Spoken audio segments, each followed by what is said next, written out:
A continuación, vamos a escuchar a la doctora Charo Ricart Miguel, médica y sexóloga, fundadora de Sexualidad Funcional de Valencia, que nos va a disertar sobre la sexualidad en la diversidad funcional del trastorno bipolar.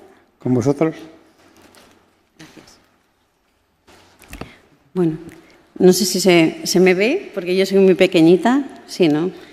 Bueno, buenos días a todos. Primero que nada, agradecer la asistencia, ¿no?, de todas y todos vosotros, y agradecer especialmente a Isabel y a Joan, a la Asociación Valenciana de Trastorno Bipolar, que contaran conmigo para participar en este foro, en este primer foro tan importante, ¿no?, y tan importante para todas vosotras y todos vosotros. Y para mí un placer, un honor poder abordar un tema tan especial que se ha dejado un poco durante mucho tiempo de lado, o es un tema que sigue siendo muy tabú en nuestra sociedad, ¿no?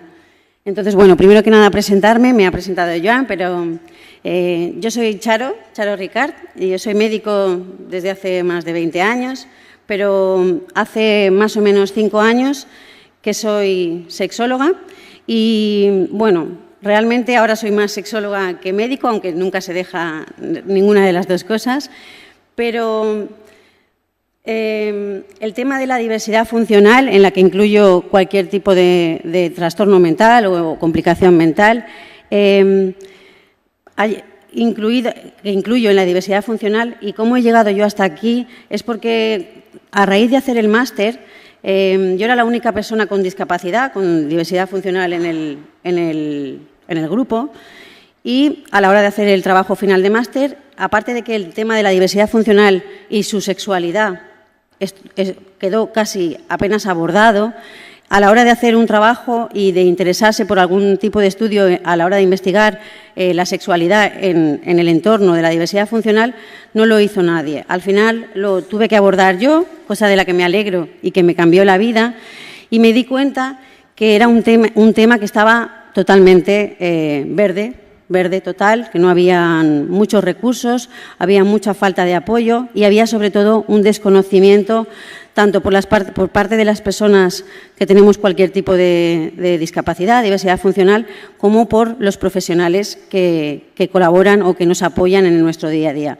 Entonces, bueno, a raíz de todo, no voy a hacerlo muy largo, decidí dedicarme a partir de los 40 años, ahora tengo 43, pues a centrarme un poco en lo que es la sexualidad de todas las personas, de cómo abordar la sexualidad desde otra forma y de cómo ofrecer más recursos y más apoyos para aquellas personas que por las circunstancias que sean lo tenemos un poco más complicado.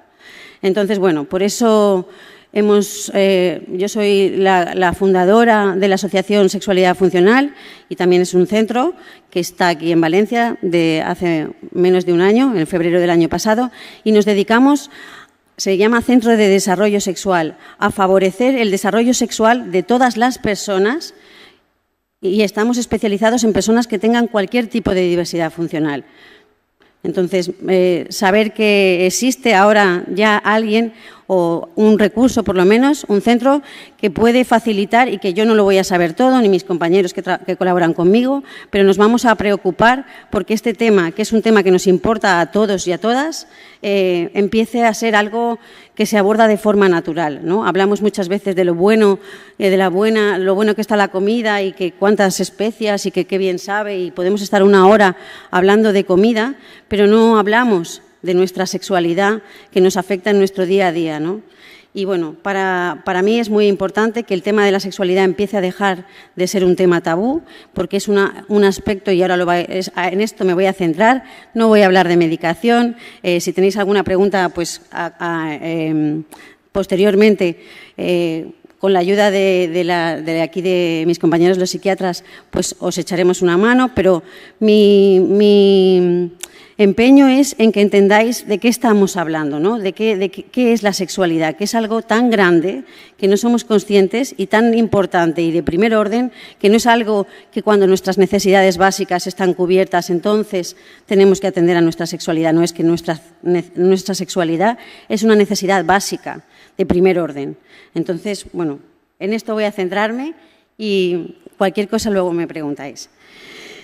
Un poco, aquí veis, bueno, esta es la asociación y lo primero es, normalmente no estamos acostumbrados a hablar de sexualidad. Hablamos de sexo y hablamos muy poco. Y cuando hablamos de sexo pensamos en una sola cosa, un sexo genital o coitocentrista.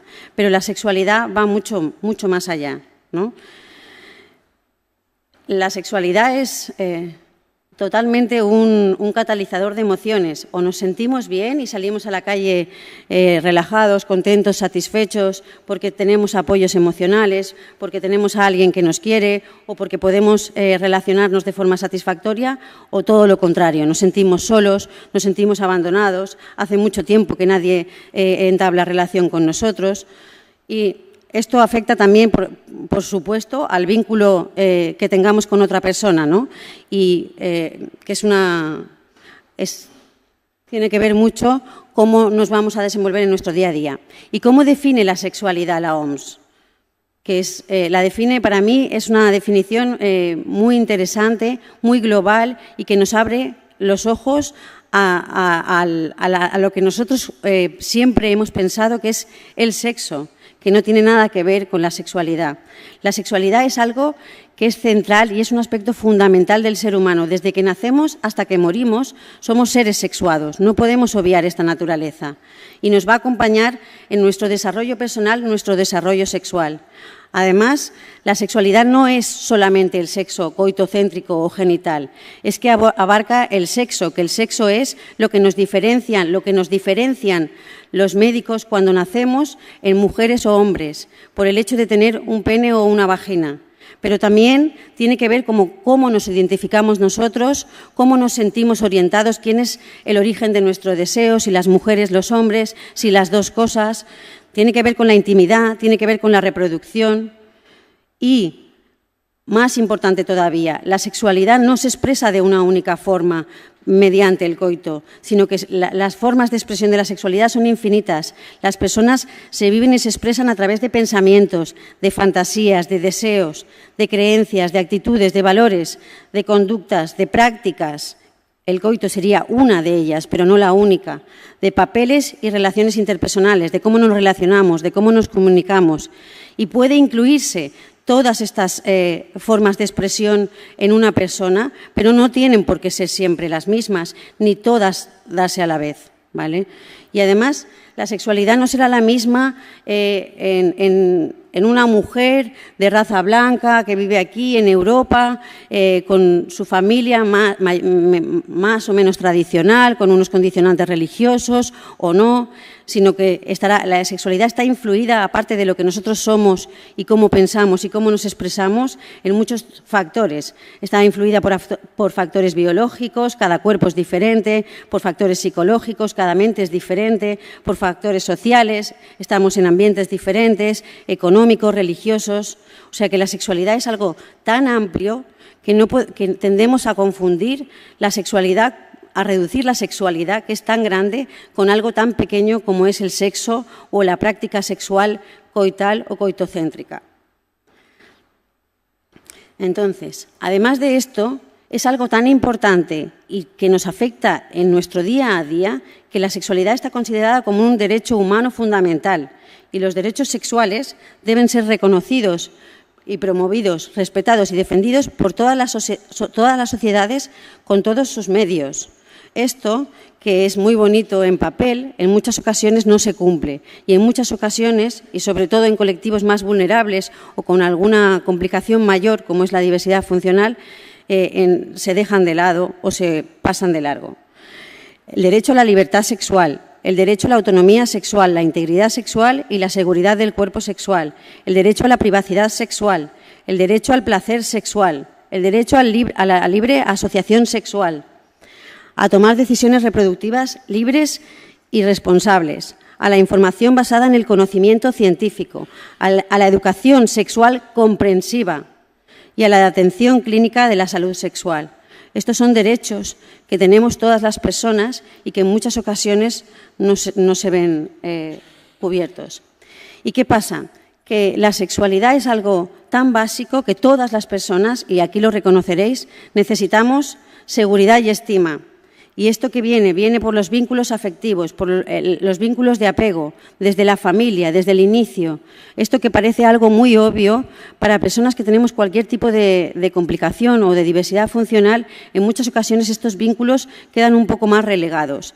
Hay menos acercamiento al cuerpo, hay un poco más de rechazo corporal, hay un poco más de dificultad a la hora de entablar un lazo afectivo emocional y la persona puede llegar a sentir una soledad emocional. Pero es que además no solamente es los vínculos de apego, también necesitamos redes sociales, los amigos, nuestros círculos de iguales.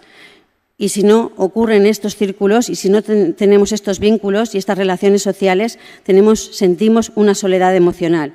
Pero aparte del vínculo familiar, de los apegos y de los vínculos sociales, las personas y todas las personas necesitamos contacto e intimidad corporal, que no es lo mismo que un acto, sino somos seres sociales y nuestro cuerpo nos demanda esta calidez, estos afectos, estos contactos. Esto es afecto y sexualidad. Y si esto no lo tenemos, nos sentimos solos y tenemos mucha frustración sexual. Entonces, aparte, la sexualidad es algo que forma parte de nuestra identidad. No solo es cómo nos identifican al nacer en mujeres o hombres, sino cómo nosotros, en el desarrollo de nuestra personalidad y de nuestro cuerpo y de nuestra sexualidad, nos vamos sintiendo. Si nos sentimos hombres o nos sentimos mujeres no acorde a nuestros genitales, sino a nuestra mente y nuestro desarrollo. Y en ocasiones, cuando hay algún tipo de complicación, algún tipo de diversidad funcional, ya sea física, sensorial, mental, la persona puede no sentirse identificada con un género de mujer o de hombre, porque no se ve una verdadera mujer o un verdadero hombre. No me siento mujer, siento que no soy suficientemente hombre y que ya no puedo hacerte disfrutar como antes. Me siento como si ya no fuera una mujer, sino una enferma sin sexo. He perdido mi masculinidad. Estas son frases que en algún momento muchas de las personas que tenemos alguna complicación nos hemos sentido reflejados. Y no es verdad, porque todas las personas tenemos sexualidad y la sexualidad es otra cosa.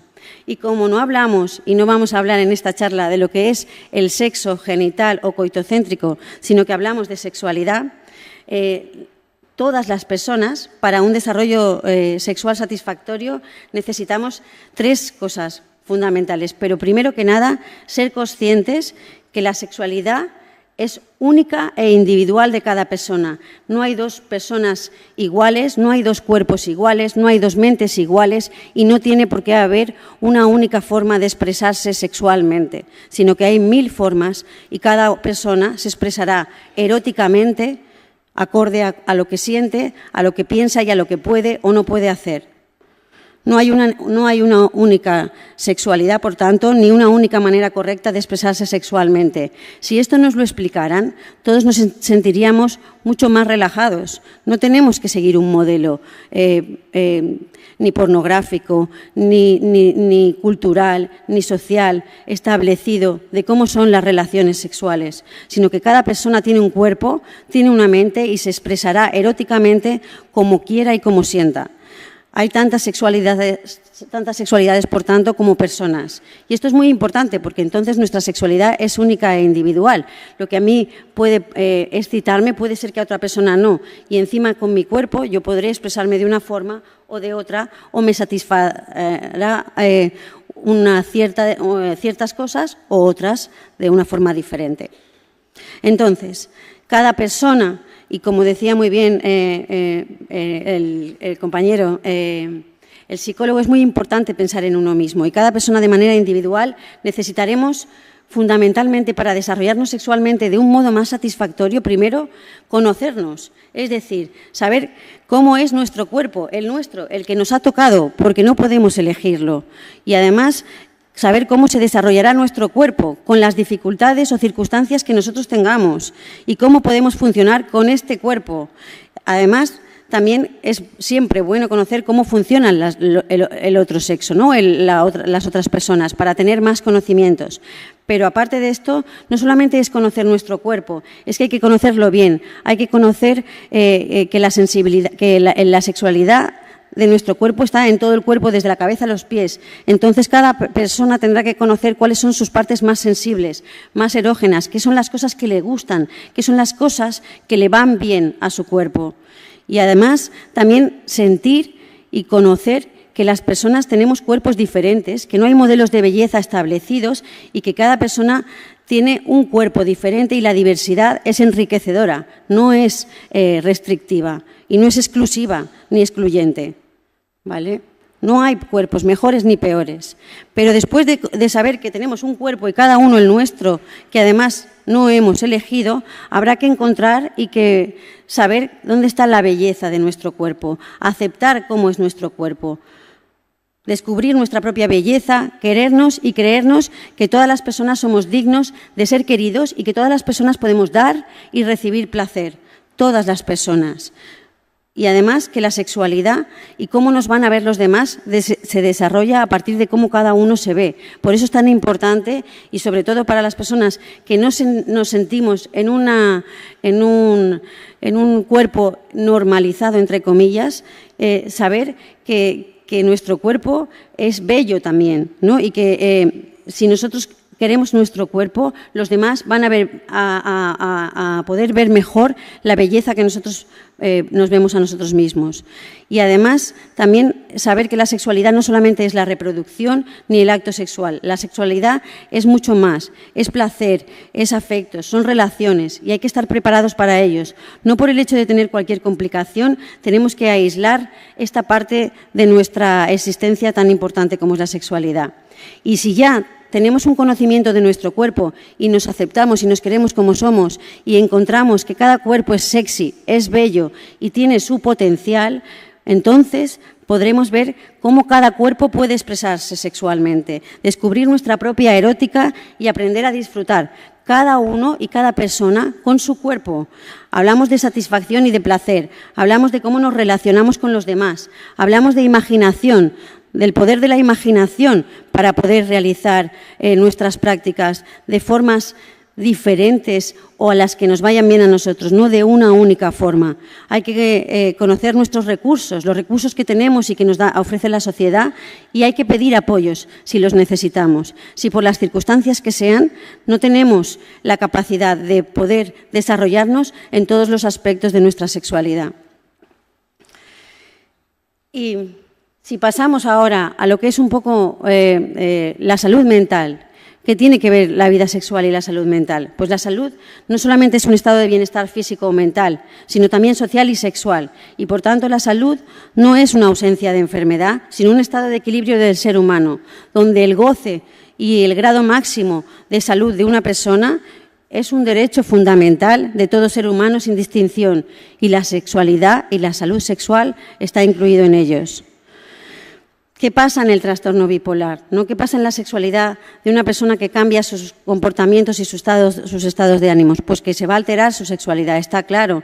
No es lo mismo un estado de euforia o de manía que un estado deprimido donde la persona no tiene ganas de nada. Es diferente, pero en cada persona será diferente, no se puede generalizar. ¿Cómo va a ser la sexualidad de una persona con con un trastorno bipolar? Sino que será única y exclusiva de su condición y de sus circunstancias.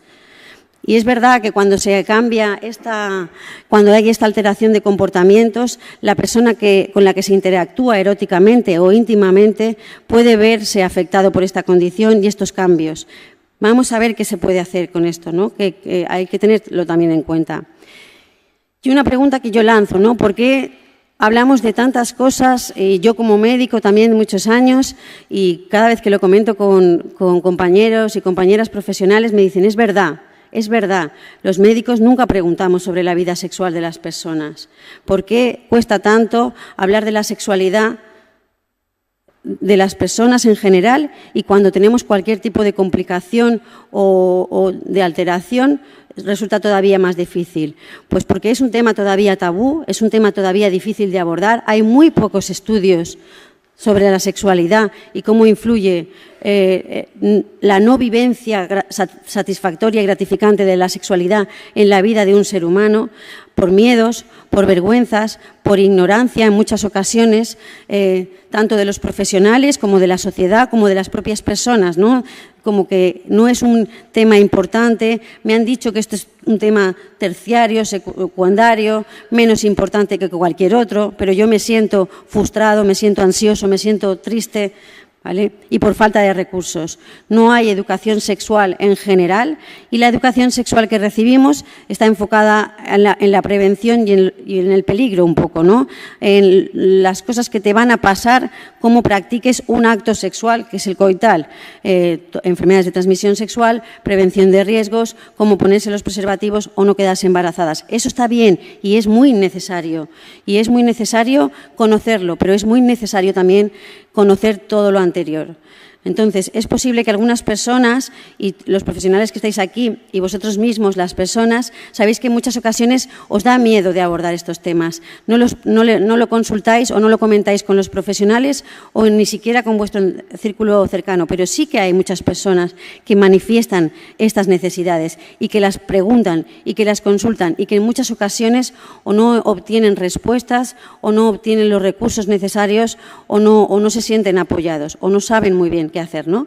Pero sí que hay una necesidad de abordar estos temas por parte de las propias personas. Entonces, yo creo que habrá que preocuparse un poco más cómo influye, tanto para las personas como toda la sociedad y para el colectivo profesional, ya sean educadores, sanidad, cualquier persona. ¿Cómo influye la sexualidad en la calidad de vida? ¿Cómo evaluar estas necesidades que la persona en particular tiene? Porque son importantes, porque le van a acompañar toda su vida, desde que nace hasta que se muere. ¿Cómo evaluar la satisfacción de estas relaciones que tienen? Y no porque tenga una disfunción sexual y entonces no tenga erecciones y entonces ya piensa que no tiene sexualidad. Esto no es la satisfacción única y exclusiva de una persona que no puede realizar este acto en concreto, porque la sexualidad también va fluyendo y cambiando a lo largo de todo nuestro desarrollo vital. No es lo mismo la necesidad y la satisfacción sexual de un niño que empieza con una curiosidad y que empieza a relacionarse, que la de un adolescente que está en plena etapa hormonal y donde su instinto de reproducción empieza a avivarse, donde hay más potencia en todos los campos, y no es lo mismo la sexualidad de un adulto, donde busca otro tipo de contactos y otro tipo de acercamientos. Habrá que evaluar y que explicar a esa persona que su sexualidad puede cambiar a lo largo de su proceso vital. ¿Y cómo influye esto y esta sexualidad en sus relaciones sexoafectivas? ¿Cómo se relacionará con las otras personas? ¿Cómo se siente relacionándose con las otras personas, con sus circunstancias o su problema? Y estos cambios comportamentales o estas necesidades a veces de no tener contacto con nadie, o sí, pero no un contacto genital, o de euforia sexual y de tener muchas ganas de relacionarse íntimamente, da igual con quién o cómo, ¿no? Entonces tendremos que pensar cómo poder abordar estas necesidades. Creo que se me ha pasado. A ver. No. ¿Cuáles son las principales alteraciones que encontráis vosotros habitualmente? Pues la alteración del comportamiento. Cuando hay una alteración del comportamiento, hay un aumento o una disminución de lo que se llama el deseo sexual, la libido sexual. Por tanto, puede haber una falta de actividad sexual acrecentada en mujeres, pero también esto es muy cultural, porque mismamente la mujer lo que no tiene ganas quizás es de ese contacto genital, pero sí de otro tipo de contacto.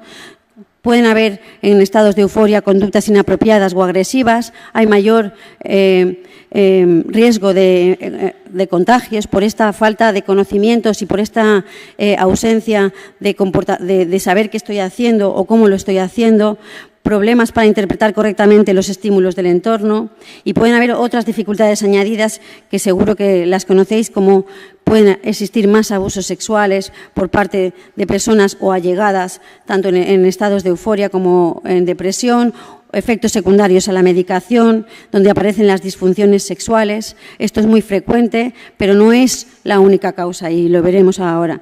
Y más vulneración psíquica. Si la persona se encuentra en un estado emocional alterado, donde no se encuentra fuerte, donde no se encuentra en equilibrio, es mucho más fácil que este deseo y estas ganas se vean alteradas.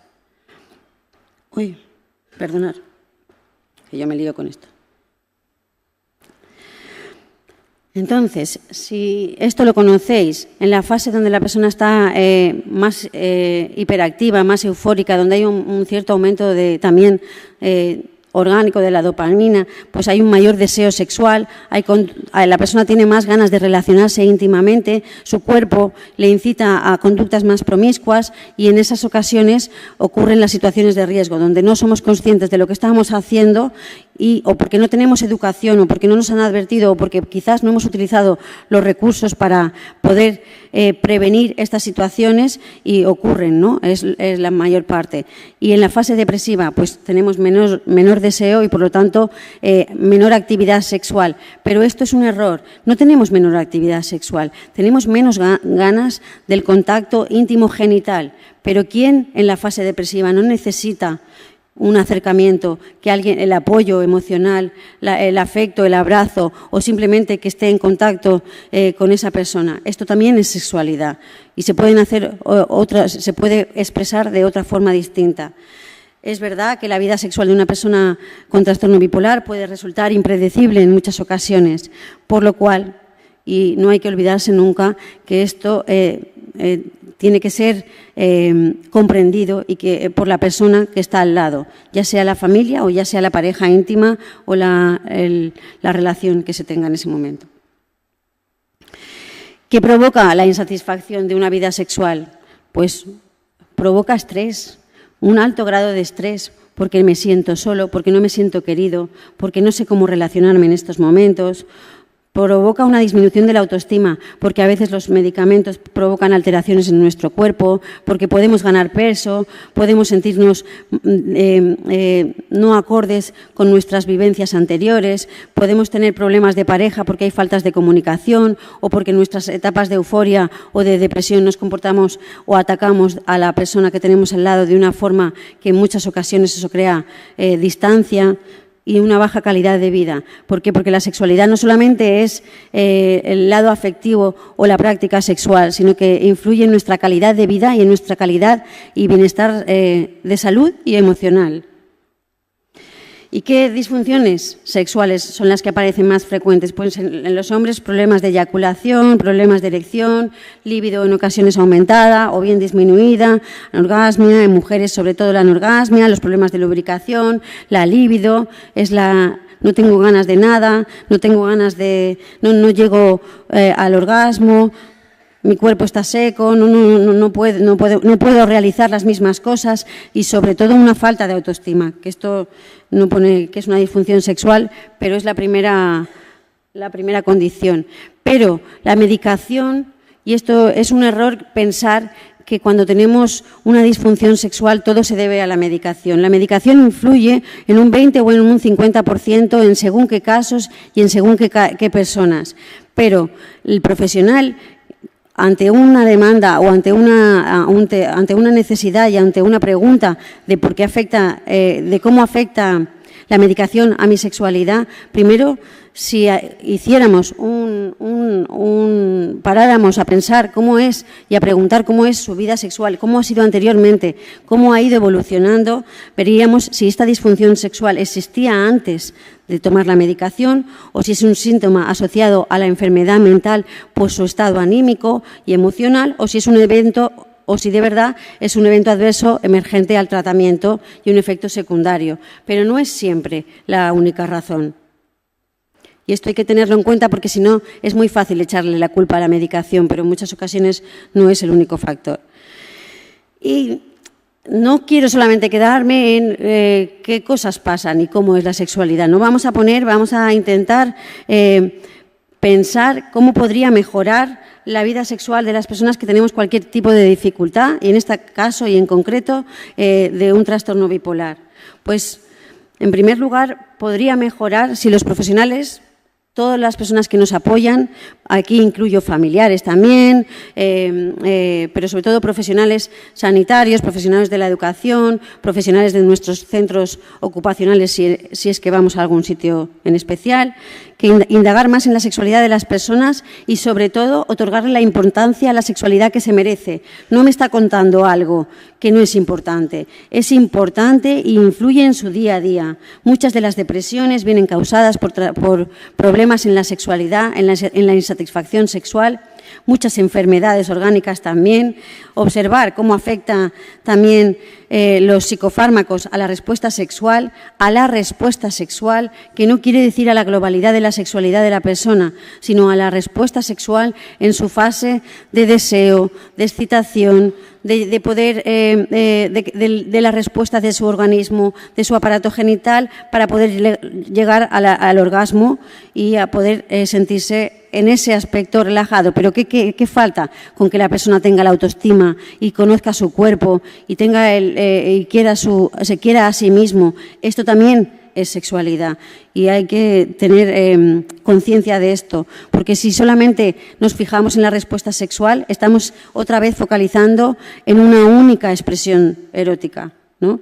Y hay que buscar alternativas terapéuticas. Está claro que dejar la medicación no es la solución a volver a recuperar nuestra vida sexual. No es la solución. La solución pasa por, como decían, contarle al médico y expresarle al psiquiatra o a quien te atienda qué pasa con esta medicación, qué se te ve alterado. ¿Se te ve alterado el deseo? ¿Se te ve alterado que tu cuerpo responde de otra forma? ¿Qué pasa? Para que tenga más herramientas, para saber cómo puede enfocar la terapia, ya sea farmacológica o de otro tipo de educación, ¿no? Impartir educación sexual, que no quiere nada más que decir que favorecer a que las personas se conozcan mejor, se acepten más y se puedan expresar de más formas. Y para eso habrá que dar herramientas de cómo una persona se puede expresar eróticamente. Y como no tenemos herramientas, porque nadie nos las enseña, habrá que empezar a hablar de herramientas y de qué pasa si alguien no puede realizar, por la circunstancia que sea, el acto del coito o de la penetración. Y no solamente educación sexual a esta persona para empoderarla y para que se sienta a gusto y conforme a su sexualidad, sino también a la persona que tiene al lado o con la que comparta su pareja erótica, ¿no? su compañera en la intimidad. Entonces, esto es la parte que podría ser lo que podríamos hacer la sociedad en general, los profesionales que apoyamos a estas personas. Pero ¿qué pueden hacer las propias personas, ¿no? Vosotras y vosotros que os ocurren estas situaciones y estos cambios de comportamiento? Pues lo primero que nada es conocerse y cuidarse. Es muy importante, de verdad, muy importante conocerse bien. Y conocer implica cuidarse tanto la salud física como emocional. Esto es conocer mi cuerpo, es que mi cuerpo tiene también mi mente y mi mente también se va desarrollando y no soy la misma persona de niño que de adulto y me van pasando cosas y estas cosas tengo que saber qué son cómo son y qué es lo que pasa por mi cuerpo, qué es lo que pasa por mi cabeza, cómo se ha ido desarrollando mi cuerpo, qué ha ocurrido entre medias a raíz de que apareciera este trastorno, cómo era antes. Es importante cuidarse, es importante, también lo decían aquí, cuidarse físicamente, pero sobre todo a nivel emocional. Y lo segundo, aceptar la condición. A todas las personas que tenemos cualquier tipo de diversidad funcional, no podemos obviar nuestra realidad. Es el primer paso para ir hacia adelante. Como dicen muchas veces, o te quedas o te estancas. O te estancas o sigues para adelante, ¿no? Solamente hay dos caminos. Pues esta es nuestra realidad y hay que aceptarla. Que esto no es resignar y ver cómo evoluciona, sino es una actitud relacionada con ser realistas con lo que nos ocurre. Y si yo tengo una discapacidad de nacimiento y que no he podido elegir y que sé que va a ir a más o se va a estancar o que si me cuido irá mejor que si no me cuido, pues tendré que ser realidad. Y que no voy a poder esquiar, pues no voy a poder esquiar, pero sí que puedo hacer un montón de otras cosas. No hay que focalizarse en lo que uno no puede hacer por lo que le ha tocado, sino en lo que sí que puede hacer, y podemos hacer muchas cosas. En esto, el siguiente punto, abandonar la inmovilidad. Es decir, si tenemos un problema, tenemos que buscar ayudas, y si este problema es sexual y de cómo nos relacionamos o de que tenemos algún complejo con nuestro cuerpo, que no podemos avanzar con esta inseguridad que tenemos, que pasa que la medicación ha hecho que nuestros cuerpos cambien, que la medicación ha hecho que nuestra mente sea diferente, que nosotros mismos no nos entendemos. Todas estas situaciones que son nuevas y que son y que no sabemos cómo abordar en muchas ocasiones nosotros mismos, por solos, pues hay que buscar ayudas. Y también en la sexualidad. Hay que darle la importancia que tiene, porque de verdad que influye en cómo salimos a la calle. Si estamos bien y nos sentimos apoyados y nos sentimos satisfechos y nos sentimos desarrollados satisfactoriamente en nuestra sexualidad, salimos de una forma diferente a la calle que si estamos solos o si no estamos conformes como somos o si no podemos relacionarnos porque el estigma puede más que nosotros mismos, porque no sabemos cómo relacionarnos en según qué momentos, ¿vale? Y conocer también, esto todo tiene relación de manera más completa, qué implica el trastorno bipolar y cómo influye esto en nuestra sexualidad y cómo influyen estos cambios de comportamiento en nuestra sexualidad. Esto implica informarse, preguntar, adquirir conocimientos para quitarnos mitos. Esto de la medicación es la culpable de todo. Esto es un mito, no es así, ¿no? Buscar herramientas propias. ¿Y yo qué puedo hacer para que cuando me pase un estado de depresión pueda decirle a la persona o avisar a mi gente que no es que no quiera tener contacto, sino que no necesito otro tipo de contacto o otro tipo de relación, o otra forma de expresarme? ¿O qué pasa en mi estado de euforia, donde cada vez donde necesito, al revés, relacionarme con más gente y de modos muy diferentes? Tenemos que buscarnos nuestras propias herramientas para ver cómo podemos adelantarnos a estas situaciones que nos producen luego mucha frustración o mucha ansiedad y nos hacen estar mal, ¿no? Y esto es importante compartirlo con las personas más cercanas. Esto se ha hablado mucho durante toda la mañana, ¿no? El núcleo de apoyos es muy importante. Avisar a la persona de que esto nos ocurre también en nuestro comportamiento sexual y que estamos así según en la fase en la que estemos, pues es importante avisar. Sí. Luego también ser conscientes de los riesgos y de cómo prevenirlos. Por supuesto, esto cuando estamos en las fases sobre todo maníacas, tenemos que tener educación sexual, tenemos que saber que no podemos ir ahí relacionándonos con todo el mundo sin ningún tipo de protección o con conductas que pueden perjudicar tanto a mí como a otras personas.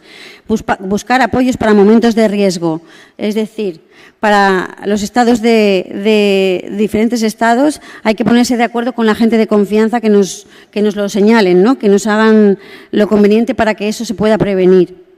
Y sobre todo, y muy importante, las personas que tienen pareja, comunicar con mi pareja erótica, hablarle de lo que me pasa y darle informarle lo máximo posible para que sepa qué es lo que me ocurre. Para eso yo mismo antes tengo que conocerme lo mejor posible. Responsabilizarse del tratamiento, esto de que la sexualidad que nos es tan importante, por eso abandonamos el tratamiento para sentirnos más sexuales. Esto no puede ser, hay que responsabilizarle porque luego ocurren cosas peores. Ampliar nuestra erótica más allá de lo genital. Esto es tan importante, pensar que la sexualidad no es un acto coital, sino que es tan amplia y tan diversa que si podemos en estados donde estemos más equilibrados, donde podamos experimentar, explorar, imaginar cosas nuevas que nos satisfagan y nos den placer, será beneficioso tanto para las épocas de manía como para las épocas que estamos en depresión. Y una cosa que se ha dicho antes, para mí es importante escribir cómo me voy sintiendo, porque esto ayudará a la propia persona para ver cómo va evolucionando tanto en su desarrollo personal como en su desarrollo sexual, que va va evolucionando a lo largo de la vida, como para las personas de alrededor, como para los profesionales, a la hora de hablar qué es lo que le pasa en torno a su vida sexual. Y por último, porque ya sé que voy muy mal de tiempo, ¿qué se puede hacer en pareja? Pues hacer pactos. Yo creo que en este tipo de situaciones en las que las personas a veces ya estemos altas o bajas, no somos conscientes de en qué momento estamos, pues como que prevenir esto, ¿no? Avisar previamente, pactar previamente qué vamos a hacer en caso de que esto ocurra, ¿no? Y así podemos, sobre todo, avisarles de que algo está sucediendo pero sin que se pongan a la defensiva o no acepten comentarios que son impropios o no son los adecuados en ese momento, pero son porque me encuentro en esta o en la otra situación, ¿no? Pactar qué palabras vamos a usar, qué vamos a hacer cuando suceda y cómo son esos pasos para que la persona no se sienta mal, la persona que está a nuestro lado no se piense que estamos maltratándola o que estamos despreciándola o que estamos rechazándola. Dinámicas de parejas y personales que sean satisfactorias. Las personas con trastorno bipolar necesitan descansar y realizar actividades gratificantes. Esto no solamente las personas con trastorno bipolar, todas las personas, pero es verdad que un estado de estrés puede ser un detonante en el cambio de estos episodios, ¿no? Entonces, hacer cosas que nos gusten, que nos gratifiquen, que nos den placer, que esto también es sexualidad. Y además, si lo compartimos mejor, no tenemos que estar únicamente en pareja o estar casados o pensar en un amor romántico. Hay muchas cosas que son gratificantes y que nos pueden ayudar a sentirnos mucho mejor. Y sobre todo, y esto es una cosa que yo también aviso un poco, ¿no? Y que digo, bueno, si tenemos una pareja, si tenemos un acompañante íntimo, poner en cuarentena el pasado, es decir, si le hemos explicado qué es lo que nos ocurre, pues avisarle que puede ser que nuestro comportamiento no sea el adecuado, que puede ser que en momentos los despreciemos o los ataquemos, pero que esto tiene que ver mucho con los cambios que nos ocurren, ¿no? Con los cambios de comportamiento y que le pueden doler y que le pueden hacer daño, pero lo llevará mejor si le hemos explicado que esto puede ocurrir, mucho mejor que si no sabe nada. Y bueno, para terminar, para ayudar a las personas a disfrutar de su sexualidad, a todas las personas, es necesario, y sobre todo a las personas que podemos tener alguna dificultad mayor, es necesario anticiparse a las dificultades y sobre todo que esto no se ha ido haciendo y que faltan recursos y faltan apoyos, desarrollar estrategias y recursos para resolver estos momentos donde la vida sexual de alguien puede resultar insatisfactoria y producirle una mala calidad de vida. Esto requiere de concienciación, de que la sexualidad es importante para todos y de primera necesidad en la vida de cualquier persona, y capacitación y educación tanto de los profesionales para evaluar y para tratar esta necesidad sexual en todas las personas en general. Y bueno, yo acabo aquí porque ya sé que me he alargado un poco, pero muchas gracias.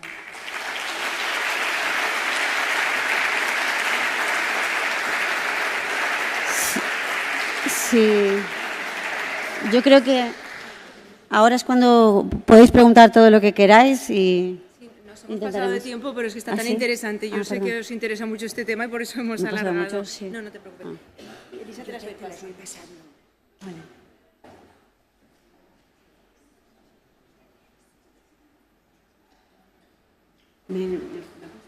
Sí. ¿Cuándo soy? ¿Es cuando soy? Cuando soy invisible a mi pareja y a mi familia. O sea, la pregunta es, cuando soy invisible a mi pareja y a mi familia, por aumentar más de 20 kilos al tomar medicación para el trastorno bipolar, ¿cómo abordarlo? Vale.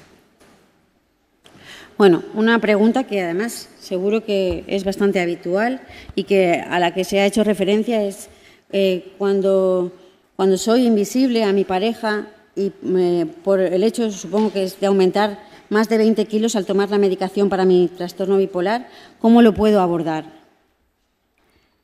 ¿No? Esto es el problema de la imagen corporal y de lo establecido de lo que es un cuerpo bello y de lo que no es un cuerpo bello. La sexualidad la persona, ¿cómo lo puede abordar? Primero tiene que volverse a ver a ese espejo y volver a encontrar esa belleza que tiene en su cuerpo. Y la tiene, no por el hecho de pesar 20 kilos más, no tiene esa belleza y tiene esa sensualidad o sexualidad, la tiene. El problema es, tiene que hablar con su pareja para que la pareja pueda ver esa belleza, pero lo que no se puede es aislar la propia persona. Si se queda en el ya no le voy a gustar, ya no le atraigo, ya no le pongo, yo creo que no solamente se queda ahí, es como no le atraigo y no le pongo, no me muevo para poder acercarme a esta persona. Puedo acercarme a esta persona, puedo comunicarme y comunicar también mis miedos no está mal. Decir, bueno, esto no es una cuestión mía o una culpa mía, yo me voy a cuidar, yo estoy intentando cuidarme, pero esto es un efecto rebote de la medicación que se podrá mejorar o no, pero no quiere decir que por eso no quiera relacionarme contigo o no quiera volver a interactuar íntimamente contigo. Quizás tenemos que buscar otras formas, quizás nos satisfagan otras cosas, quizás encuentres que apretar carne y que mis michelines pueden ser hasta agradables, ¿no? O diferentes. Pero yo creo que tenemos un modelo social, tanto de belleza como de sexualidad, que nos marca a todos mucho y se nos pone ahí en la mochila y nos anula, tanto como personas como personas sexuales. Y yo creo que es cuestión de hablar, primero, si es que en este caso, como preguntáis, tienes una pareja, hablar qué pasa, si es los kilos lo que realmente le dificulta a esa persona acercarse a ti, o eres tú la que no te acercas, y si es eso, ¿cómo lo puedes recuperar? ¿Qué podéis hacer entre los dos? Pero está claro que la erótica y la sexualidad no se ha terminado por el hecho de engordar 20 kilos más. Solamente hay que reencontrarse en ese momento y volver a ver esa belleza, porque tú eres la misma persona, solamente con 20 kilos más. No sé si habré contestado. ¿Puede cambiarme la orientación sexual por padecer trastorno bipolar? ¿Al tener manía o hipomanía, por ejemplo, o simplemente por padecerlo? Pues la orientación sexual del deseo puede evolucionar con el tiempo en todas las personas, es decir, así como la identidad sexual es cómo yo me identifico, si me identifico acorde a los genitales que me han tocado o no, la orientación del deseo puede ser que me gusten los hombres en mi etapa primordial, o que también quiera experimentar, o que me gusten las mujeres, o que quiera probar o sea consciente de que me gustan las dos personas, o que ahora me gusta otra persona. La orientación del deseo puede variar, no es tan fija como la identidad sexual, pero yo me imagino que esto va sobre todo cuando hay manía, cuando hay un estado de euforia y de una necesidad sexual mayor, la persona tiende a experimentar más. Esto no es malo, pero se tiene que hacer conscientemente, es decir, no saber que esto te está ocurriendo solamente en la manía, o te ocurre también en tu fase más equilibrada, o en la fase de depresión sigues pensando que te atraen los hombres o las mujeres o las dos cosas. Pensar un poco acerca de qué ocurre y por qué me ocurre. Si es por mi fase de mantener contacto con muchas personas porque estoy en una fase hiperactiva y me da igual que sean de un género que de otro, o si es mi orientación, que mi deseo va enfocado en general a varias personas y antes quizás no me atrevía a experimentarlo, y ahora, como me encuentro más valiente, me encuentro más activa o más activo, tengo esa posibilidad y me acerco más y experimento, y luego digo, ¿qué pasa con mi orientación? Antes era heterosexual, ahora soy homosexual o bisexual. Yo creo que la orientación del deseo puede variar, pero sí que hay que preguntarse si esto, cuando ocurre, es un hecho que ocurre siempre o solamente en los estados donde estoy en una fase de euforia.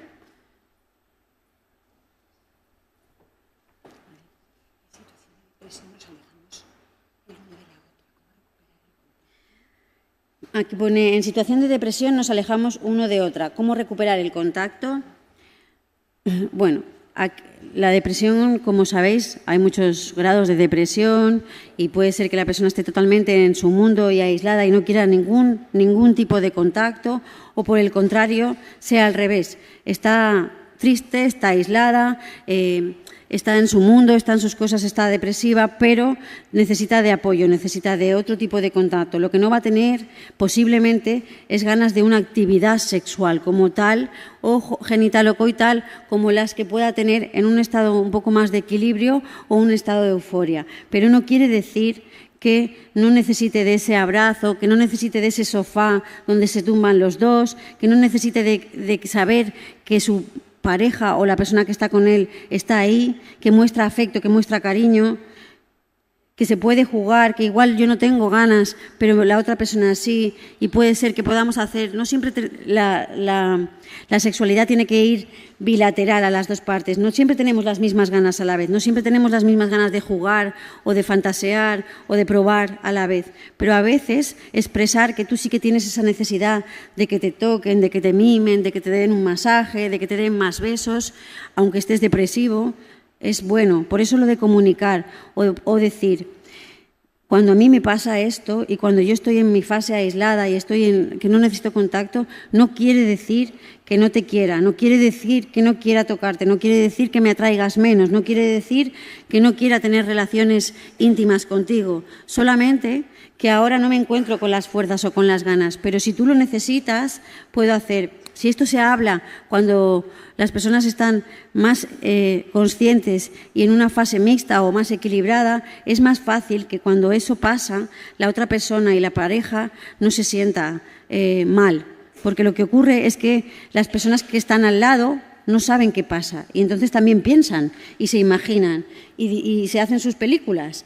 Pues ya no le pongo, ya no le atraigo, ya no quiere nada más conmigo, no va a salir de esa fase de depresión, no va a salir, ya no vamos a recuperar nuestra vida sexual. Y esto no es así. Sabéis que no es así porque como se puede equilibrar y tiene sus diferentes fases, esto se puede recuperar. Y sobre todo, si nos quitamos de la cabeza que tener una vida sexual significa que tenemos que ir a la cama a practicar el sexo genital o coital de la penetración, donde hacen falta unas series de rituales y de prácticas, pues quizás lo que sí que nos apetezca es estar en la cama tumbados o acariciándonos o tocándonos o en el sofá o otro tipo de contacto porque la persona se siente acompañada. Yo lo veo así, el acercamiento de alguien que está bajito tiene que ser progresivo y sobre todo tiene que ser muy comunicativo. Y si la persona que tiene al lado ve que la persona está bajita o poco comunicativa o aislada, preguntarle también sobre esto. ¿Es porque estás así? No, o sea, no necesitas ni siquiera que te abrace, estoy aquí, o sea, por eso es tan importante que si tenemos una pareja, la pareja sepa de nuestra complicación, ¿no? De lo que nos ocurre y de nuestros cambios, porque entonces no se lo tomará a mal, no se hará su película o si se la hace, la entenderá un poco mejor. Eso es lo que...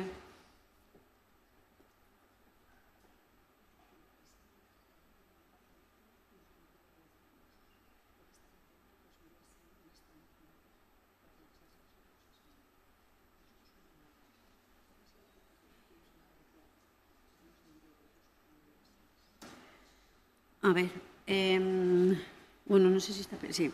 El antidepresivo le baja la libido a un paciente y ya no tiene relaciones.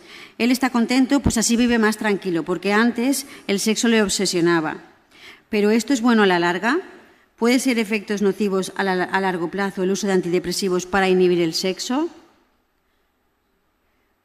Hay muchos tipos de antidepresivos, supongo que no solamente es el antidepresivo, pero como decía antes, los medicamentos no son la consecuencia de que una persona no tenga ganas o no piense en el sexo. Lo que posiblemente no piensa es en el sexo que pensaba antes, que era un sexo más hormonal, más genital, más el que pensamos que existe solamente, ¿no? Entonces se encontrará como más tranquilo porque ya no tiene esa obsesión por relacionarse a las personas de esa forma. Pero el antidepresivo, si esto es lo que le preocupa, porque entonces le preocupa. Si observáis, no es que yo esté más tranquilo, es que me siento más sereno porque esto ya no me obsesiona, tener la necesidad de contacto sexual a lo usual con una persona, sino que me noto más tranquilo, estoy más sereno, estoy más en esto, pero a la larga me voy a quedar siempre así, es decir, no sé si a la larga siempre voy a querer estar solo o aislado o sin contacto.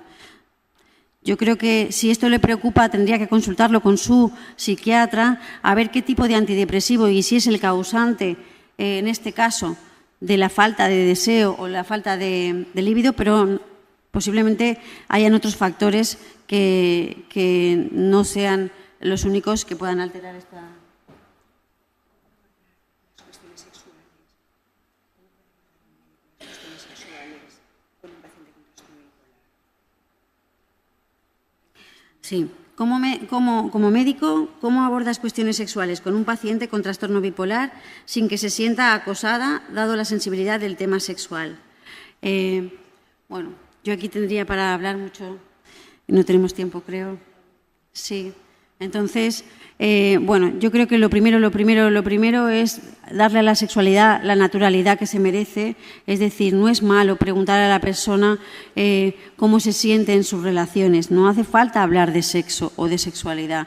¿Cómo te sientes en tus relaciones? ¿Cómo estás afectivamente? ¿Cómo sientes tu cuerpo? ¿Estás contento con tu cuerpo?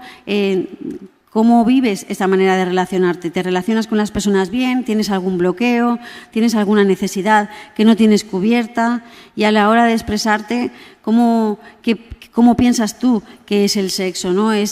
Para ti, ¿cómo son las relaciones sexuales? ¿Son únicamente de una forma estandarizada, donde tú siempre realizas las mismas actividades o no? Preguntar con naturalidad, porque esto que le está preguntando el médico le pasa a él.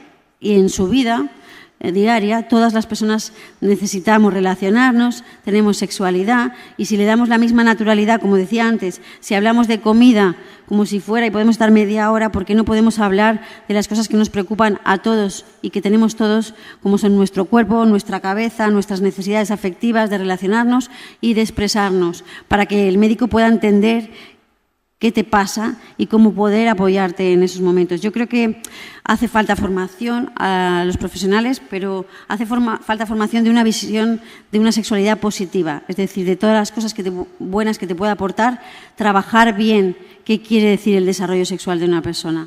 Pero bueno. Y con esto tenemos que acabar porque creo que es un poco tarde. Bueno, muchas gracias de verdad por venir.